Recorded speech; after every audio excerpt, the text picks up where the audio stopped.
And this morning, there's trouble approaching. A highly venomous Cape Cobra who's detected the pups.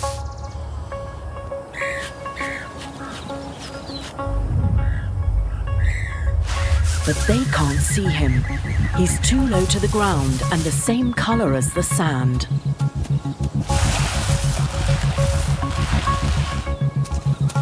This young pup is totally unaware as the snake prepares to strike. The father can see the danger, but he's too small to tackle the snake. It would kill him too. But he knows someone who might be able to help.